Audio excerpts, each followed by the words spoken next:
everyone, welcome back to another episode of Spectator Sports. Happy New Year to everybody. We are ringing in 2024 with a fresh podcast, episode number 85, and we're going to talk about a plethora of topics. The playoff race is tightening up in the NFL. The college football playoffs are bringing in some interesting matchups, and talk about a big trade in the NBA. But before we get into breaking down those events, you got to do some housekeeping. You guys know what to do. If you're new to the channel, like this video, subscribe to the channel if you haven't done so already. You can get clips from this episode on TikTok and Instagram, also in these playlists that we've made, and you can get the full audio from this podcast on Spotify. All links are in the description. On Saturday night, it was a big drama-filled matchup on a special edition of Monday Night Football between the Detroit Lions and the Dallas Cowboys. Big time matchup. It's a prove-it test for Detroit, and it's another chance for Dallas to improve their playoff resume as they ramp up for the playoffs. They're still very much alive for the NFC East title, and just like we've seen throughout maybe the back end of the season, big time bomb to CeeDee Lamb to open things up. And I mean, what CeeDee Lamb has done from year 2 to 3, just a steady growth of his career, going from a guy that was probably the second receiver in that Amari Cooper, Michael Gallup era, and now being the fortified number 1 receiver in the Dallas Cowboys offense. Obviously very worthy of that 88 jersey that he dons with the Dallas Cowboys. Now, there was a big time call late in the game. Now, Dallas, we know that Mike McCarthy has had issues with late game logistics and late game management, and he elects to go uber aggressive with Dak Prescott. And now, I'm not the biggest fan of the play call. Just when you're in passing situations, you don't even go CeeDee Lamb's way. And that is a big time issue when you're trying to ice the game. There's a method to the madness, right? There are situations where you have to throw the ball away when there's no other option, nothing downfield, but you are trying to burn clock as quickly as possible. And the best thing for Dak to do, there's nothing there.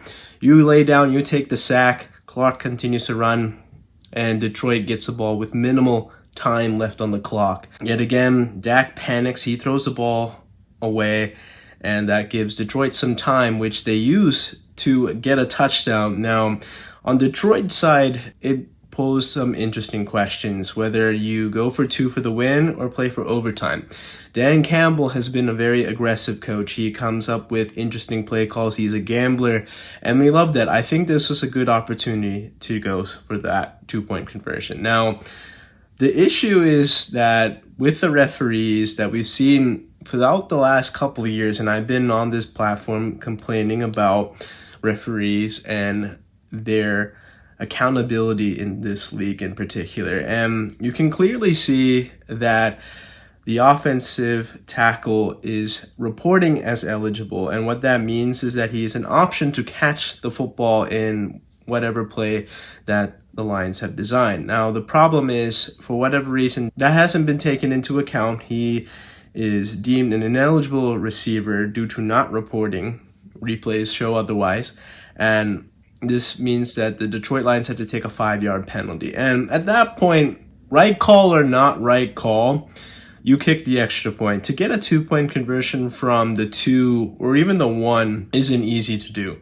But if you have to go all the way back to the 7, you kick the extra point and you play for overtime. Maybe you win the coin toss and you get to go down the field and you walk out of this game with a touchdown, and that's the game. Instead, you again double down on it, but you get helped out with Micah Parsons jumping off sides. And then that brings in temptation again, and that only brings it to the 3.5 yard line. Not an easy, but if you're going from the 7 already on the 2-point attempt, you're definitely going for the 2-point attempt at the 3.5. When you have hindsight perspective, it's easy to say this, it's easy to criticize Dan Campbell, but I think in those situational moments, if you had it at the 2, go for it, but anything outside of that, you kick the extra point and play for overtime. Now, for Dallas, with the events that happened on Sunday, which we'll talk about a little bit later in this podcast, they are now on the inside position to clinching the NFC East.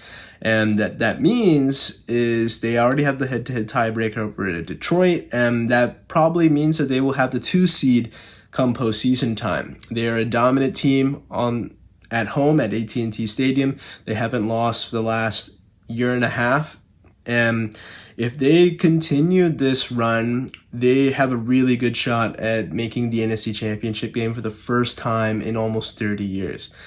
I know that with this route, that means that it's at least 2 home games if things go the right way that they host. And the 7th seed, whoever it may be Green Bay, maybe Seattle, I really think Dallas has a good shot to beating either one of those teams. And then it's really a toss-up on who they could get. They have already proven they can beat Detroit. They've beaten Philadelphia. They are definitely capable of beating any team in the NFC playoff race outside of San Francisco, who they've yet to do in the last few years. But things can change, absolutely. But at this moment, I think outside of the 49ers, the Dallas Cowboys are definitely one of the teams to be up there in the NFC playoffs. December is known as giving season, and it's giving season vibes as the Philadelphia Eagles are giving away the NFC and the division title to rivals in the conference. They've given up the conference title to the San Francisco 49ers as they've clinched the 1 seed, and it appears that they will give away the NFC East title to the Dallas Cowboys. And this massive collapse, it started off with 2 blowout losses to the San Francisco 49ers and Dallas Cowboys. It's one thing to lose to those opponents, but to get blown out 75-32, it kind of brings up glaring red flags that you are not in that class, at least in the NFC. You have a chance to right the wrongs, go up to Seattle, you blow a lead, and you lose that game on the road. Squeak out a victory against the New York Giants, but not in any type of impressive fashion. And yet again, you are up quite comfortably. You have forced a turnover. You have a pick 6 against the Arizona Cardinals. Kyler Murray is still on the mend from an ACL injury from last year, but you were getting sliced and diced by no-name receivers. And I understand that Darius Slay isn't there. There are still pretty good members of that secondary that are getting beat. Yet again, when the chips had to come to the middle of the table, the defense could not stop the Arizona Cardinals. In the second half, they allowed 4 touchdowns in the second half alone. In a 4th and 4, big time opportunity to get a stop and bring some momentum back, didn't do so. Allowed that 4th down touchdown conversion and just continued to have this slow death that we've seen. I understand that the offense hasn't looked the greatest, but the defense, they tried to demote Sean Desai and put it on Matt Patricia. It's far more than that. The issue at hand for the Eagles is just that defensively, they're just not good enough. We know that Howie Roseman loves to build in the trenches, offensive line, defensive line. Well, they let Javon Hargrave walk. I thought that was probably the right decision to do so. And then you replenish that with Jalen Carter, another solid move. Josh Sweat has not looked like himself this year. After October, it's been at least probably since early November since Josh Sweat has even had a sack on the quarterback. Only 6.5, and we're heading into the final game of the season. Hassan Reddick had a nice stretch, but has cooled off since early December. Other than Jalen Carter getting pressure up the middle and the occasional Fletcher Cox hurry or pass rush, there is no consistency from the defensive tackle spot too. The defensive line that has been sacking quarterbacks left and right last year, they had 70.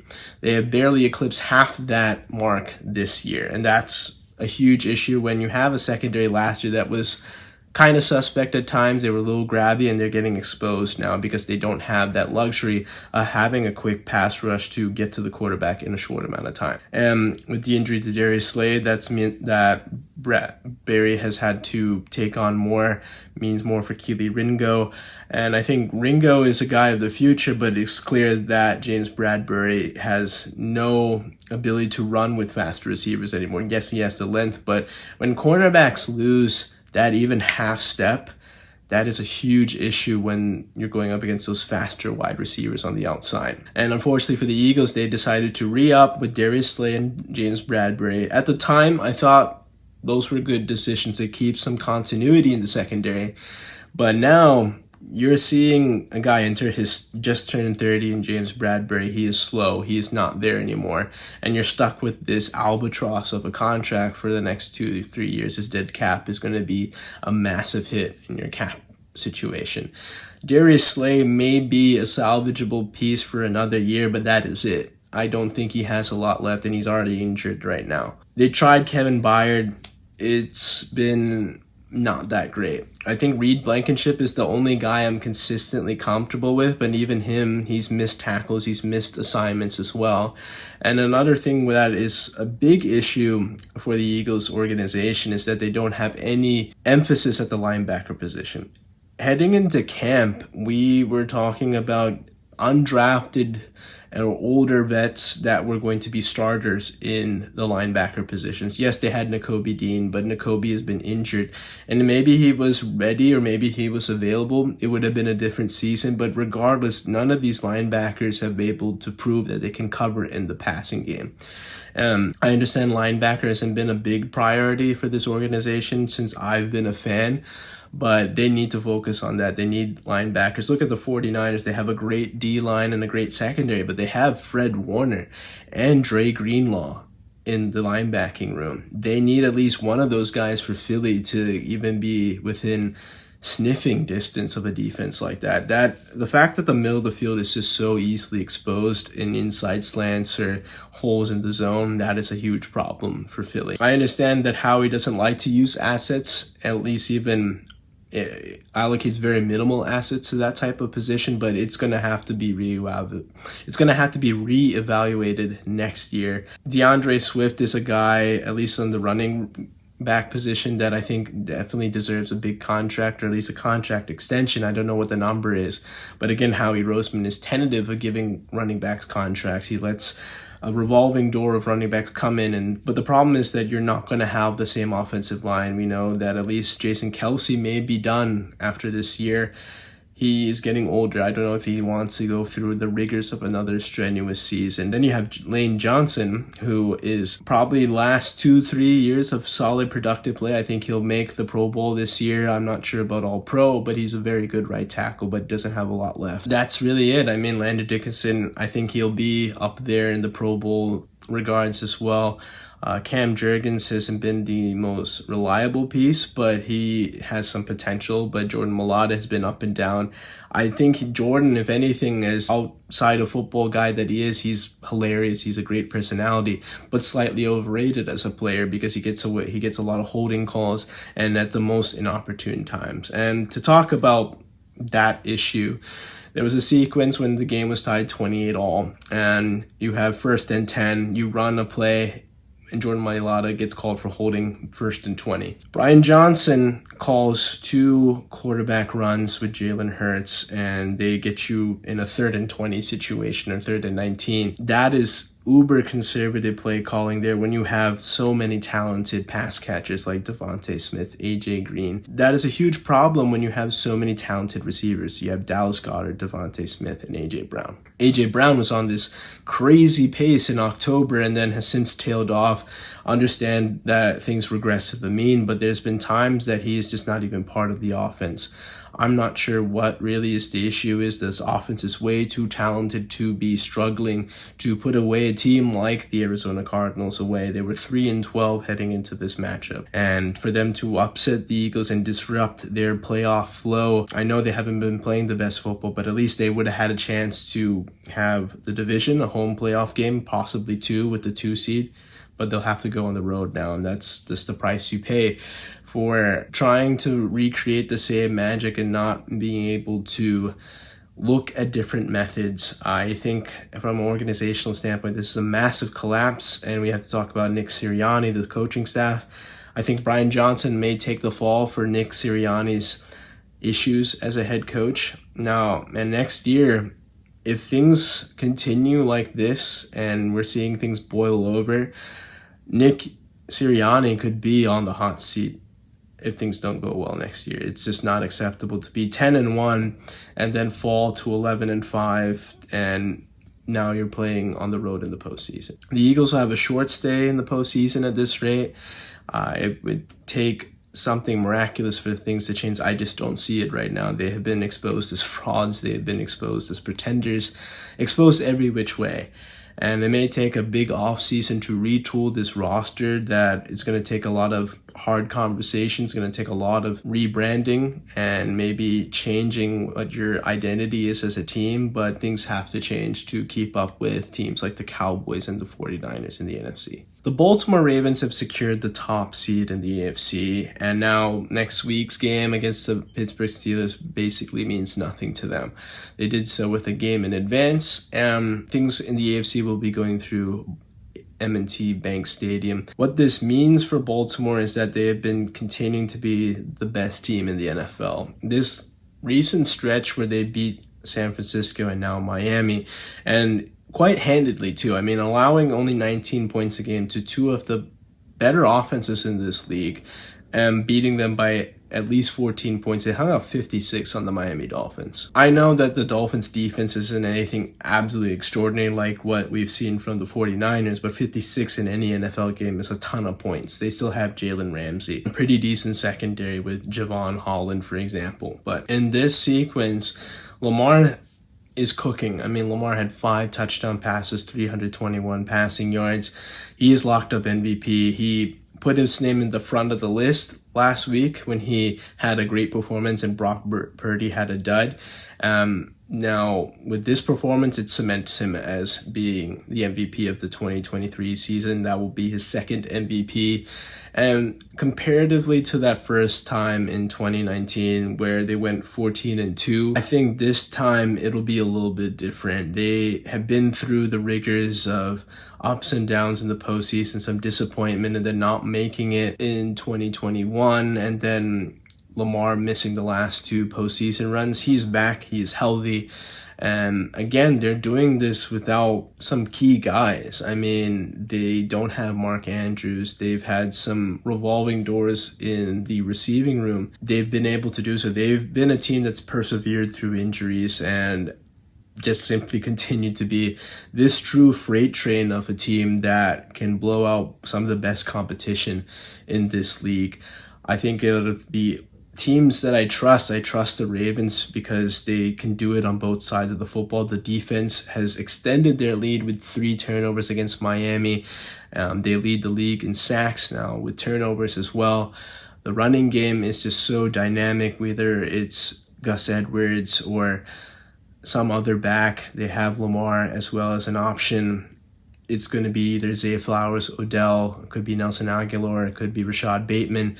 And again, if they get deep enough, Mark Andrews could very well return for the AFC Championship game or the Super Bowl. Baltimore is loaded, and now they can basically chill for the next 2 weeks because next week doesn't mean anything. They get the bye.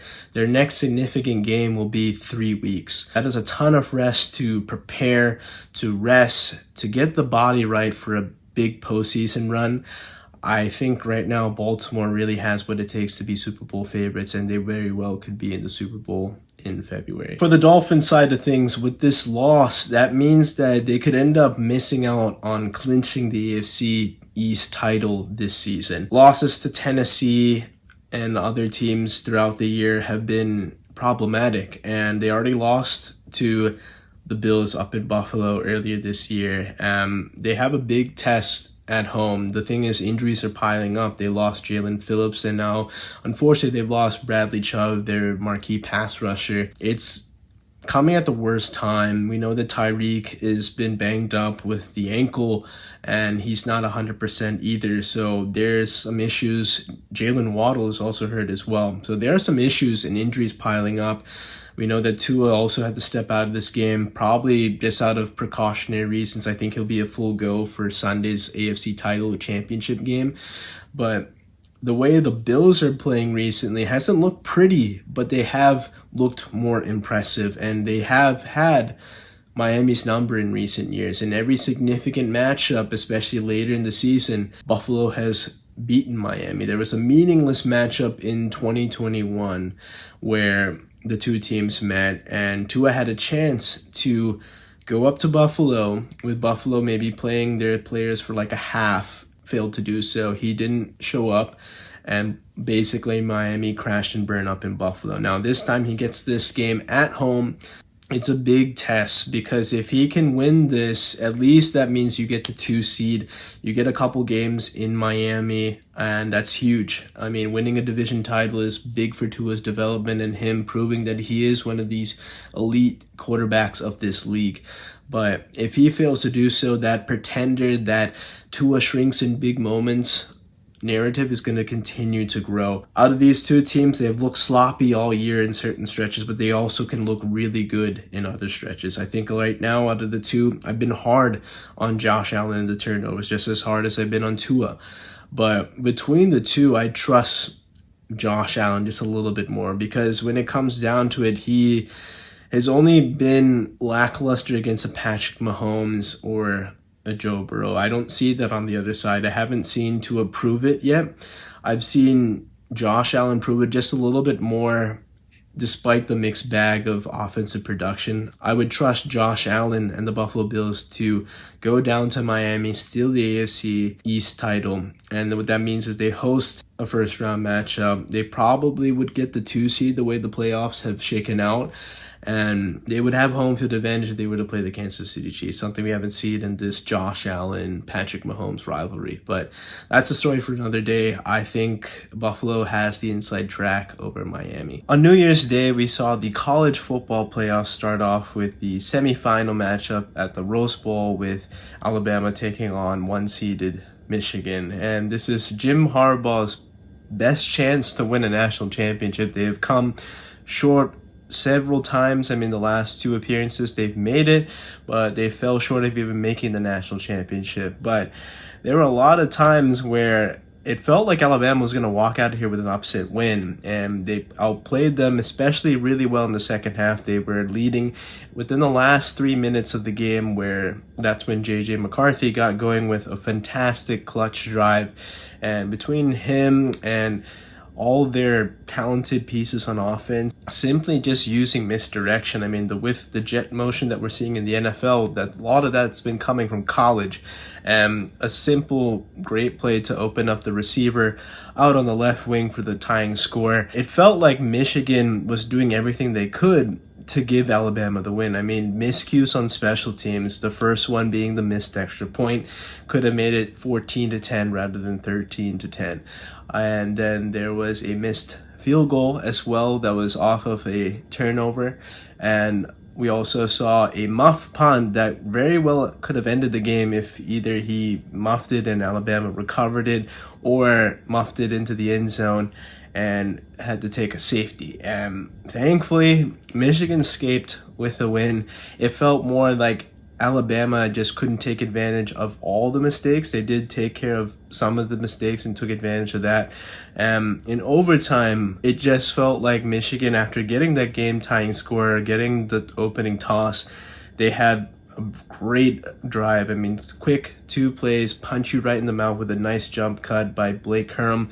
And he's been the back that's been the go-to featured guy for this Michigan backfield. And when he is running like the way he's doing, he's been banged up the last couple of years, but this time he's ready for the postseason. The fact that he's able to do this in this big a stage is monumental for Michigan's success.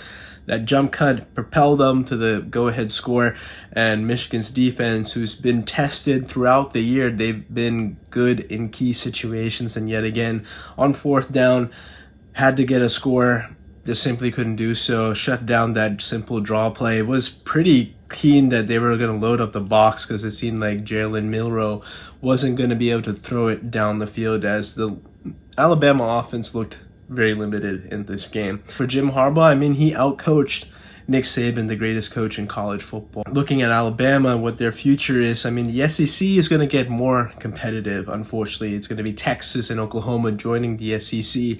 Georgia is there. They have won a couple of national championships. They had a perfect season last year. Kirby Smart and that crew will be back next year. They just had one bad game. Unfortunately, that was the SEC title game. Who knows? They could have been in this tournament as well. With the playoff expanding next year as well, that's another component to this. And it feels like Nick Saban will be out just simply due to retirement fatigue, whatever you want to call it. He won't be coaching the Alabama Crimson Tide. Maybe in a couple years, I think he would retire. I think he would at least try to see how this new process works, but I definitely think that Nick Saban will retire within the next 2 years. With Washington meeting up with Texas in the Sugar Bowl, I thought that this was more of a track meet. Two high-powered offenses, and it would really come down to who had the ball last. In the second half, after the game being tied at halftime, it would just felt that Washington had that extra gear, and that was simply just Michael Penix Jr.'s superstar taking center stage. I mean, a really great performance, nearly 500 yards, a bunch of touchdown passes, and really was the guy that was the difference. If he doesn't make those plays, I think the Huskies are going home and the Texas Longhorns are going to the national championship game, where in key situation, there just wasn't that knockout punch. They had field goals late to push the lead to 2 possessions, just barely. When it came down to it, though, they had this game wrapped up, but an unfortunate injury gave a gift to Texas. I'm not going to say that it was his fault to getting injured, but it was just poorly timed. That's all I will say about it. It saved them timeout. It saved them an extra 30 seconds. And then you tack on a pretty careless special teams gaff where you hit the punt returner when he's already signaled for the fair catch. It's a personal foul, 15 yards.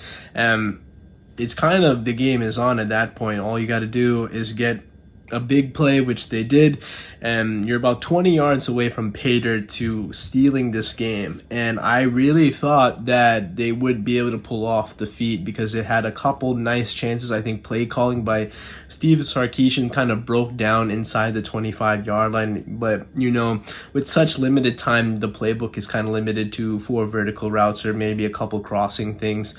Nothing too exotic that you can do. You're just trying to get into the end zone. And there was a legitimate shot on the last play, but Washington gets the win. Their suspect pass defense may come back to bite them. I mean, let's talk about the national championship game between these two teams, the Washington Huskies and the Michigan Wolverines. Obviously, Michigan should be favorites in this matchup, but I wouldn't be surprised if there's another gem or a superstar type of game out of Michael Penix, and that is just enough. If they start off fast and they're playing with a lead and then Michigan has to rally again, I think that is where these issues could come up. I mean, last year this happened with TCU. TCU started off fast and just did enough to keep the Michigan Wolverines at bay.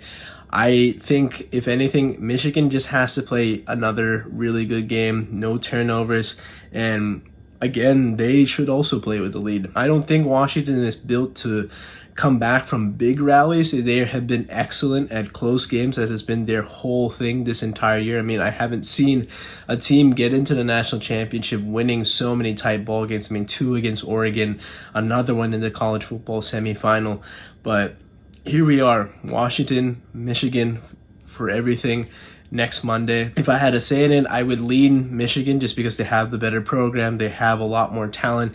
Jim Harbaugh, I think at this point, it just seems that this might be his last dance in college football as well. Maybe that's just how things align, but we'll see. But I would say Michigan has the edge heading into the national championship game. Joe Flacco used to play for the New York Jets, but this time he is on the other sideline playing for the Cleveland Browns. And this revenge tour, this redemption arc for Joe Flacco has been amazing to watch. It was a gem of a game.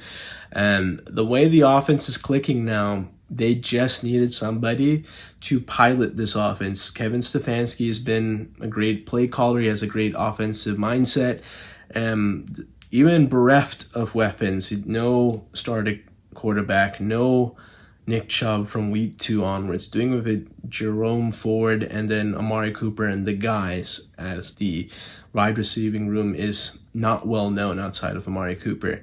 They're getting it done, and they've clinched a playoff berth. This defense can get after it. They have forced turnovers, and I think out of any team that comes out of the AFC South, I really feel that the Cleveland Browns can handle that team quite comfortably, and then it just comes down to seeding and matchups. I think they have what it takes. They went into Baltimore, beat Baltimore. They can definitely contend with the physicality of the Buffalo Bills. I think they could handle a team like the Kansas City Chiefs. They can handle a team like the Miami Dolphins with their physicality and their tenacious defense. It's going to be really interesting to see this Cinderella run that we're seeing. I think offensively they're pretty good, and Joe Flacco, remember 10 years ago, he shut down all the naysayers. He went into Peyton Manning's house, beat him. He went into Tom Brady's house, beat him as well. Won a Super Bowl. I'm not saying the same thing can happen in Cleveland, but there's a very real possibility that the Cleveland Browns have a pathway to the AFC Championship game, and they could end up playing their division rival in the Baltimore Ravens. I'm so looking forward to a potential matchup between Baltimore and Cleveland. The storylines behind that, for those who know football on a deeper basis, that would be truly exciting to watch. But we'll see if they can happen, if that matchup will ever happen.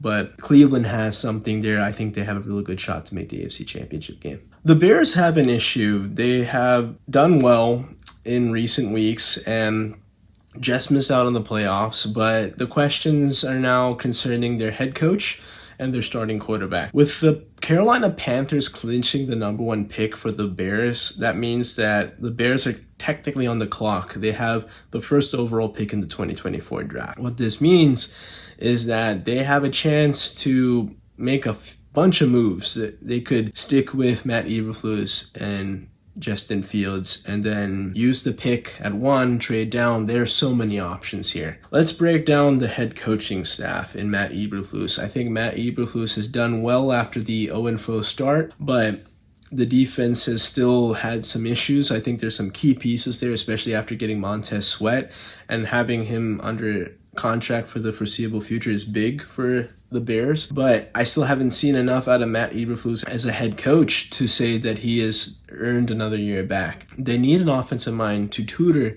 and harness the growth and develop whoever it is at quarterback, whether it's Caleb Williams or Justin Fields. And that gets into a bigger issue. At the first overall pick, it's kind of like winning the Caleb Williams sweepstakes. We've heard so many good things about him. And in this year, we haven't seen Caleb Williams at his best. This year, his stats and his production haven't been reflected his Heisman Trophy winning campaign in 2022. That puts some doubts for coaching staffs and organizations for drafting him, but I still think he would be the first overall pick. The issue is, though, they might have a quarterback. Justin Fields has played really well after his injury, and in that sample size of the last 2 years, he's proven that he's a dual threat quarterback, and you have DJ Moore. You have Cole Kmet. Why don't you build around him and then trade down? You get more assets. You can build around this guy that just hasn't had all the right tools to help him develop. I say retool the coaching staff. Get somebody new, a great offensive mind to help him out. And then you trade down. You get Marvin Harrison Jr.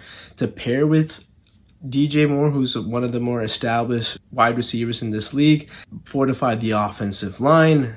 Add another piece on defense. I think Chicago really has something to contend with the other teams in the NFC North. It right now might be Detroit's division and the Packers are looking good, but the Vikings have taken a step back. They don't know who the hell their quarterback is going to be next year. In summary, you want to probably change the head coaching staff, keep Justin Fields, trade down, and then build around Justin Fields. I think that's the best solution for the Chicago Bears. OG Anunouby has been traded to the New York Knicks. I just saw the Toronto Raptors play the Washington Wizards last week, and that was OG's last game as a Raptor before he was traded over to the New York Knicks. He was subject to countless trade rumors for the last 2 years. I thought that the Raptors, if anything, should have traded him at the deadline in 2023, but unfortunately, Masai Ujiri is wanting to hold on to him for another year. And what you got back was RJ Barrett and Emmanuel Quickley, and that's more signs of a retool rather than a reset or a rebuild. Toronto has been middling of the pack. They either make the play-in, they make it as a late rounded seed. Not the best. They haven't been past the conference semis since 2020, and then it's been kind of a slow decay since then for Toronto. I like their pieces. I like what they've done so far. And when you're middling of the pack, it just is no man's land in the NBA. And this move is more of a lateral move and more of a big gain for New York rather than Toronto. You get the hometown kid, RJ Barrett is a well-known Canadian commodity. You get him back. That's nice. Emmanuel Quickley is a nice piece, but you don't know what's going to happen with Pascal Siakam, whether he's going to be traded next. They may see how it goes for a little bit, and then maybe at the deadline in a month and a half, you pull the trigger and you trade away Pascal Siakam. The problem is that I think you could have gotten a lot more for OG if you traded him last year. He wasn't as much of a flight risk as his expiring contract is happening this offseason. And there's just so many missteps, I think, that could have helped out Toronto. But let's talk about New York getting this nice wing. I mean, OG has been consistently now the last few years as a nice 3-and-D player. He's long, he's a great defender, and can shoot the ball. Just your classic modern-day wing that you need, and this allows a little bit more spacing for Julius Randle to operate in. I think for the Knicks, this is not the move to put them into elite status in the East, but it's another move to get them into the right direction. They're 8th in the standings right now. Definitely a roster that's more capable of being a 4 or 5 seed amongst the Eastern Conference elite. But the big issue is that they're missing Mitchell Robinson. I think that injury, the lack of rebounding, I mean, Hartenstein has been solid, but let's face it, Mitchell Robinson was a fringe Defensive Player of the Year candidate. Unfortunately, that just wasn't in the cards. He got injured. He's probably going to be done for the year. But the Knicks do have a piece to move forward, but I don't know how much forward they can go. Definitely helpful, but we'll see what happens with the New York Knicks. So that's it for this episode of Spectator Sports. As always, thank you so much for you guys for tuning in. You guys know what to do. Like this video, subscribe to the channel if you haven't done so already. Take a look at our Instagram and TikTok pages, and shout out Joy for editing this podcast. I'll catch you on the next one. Take care.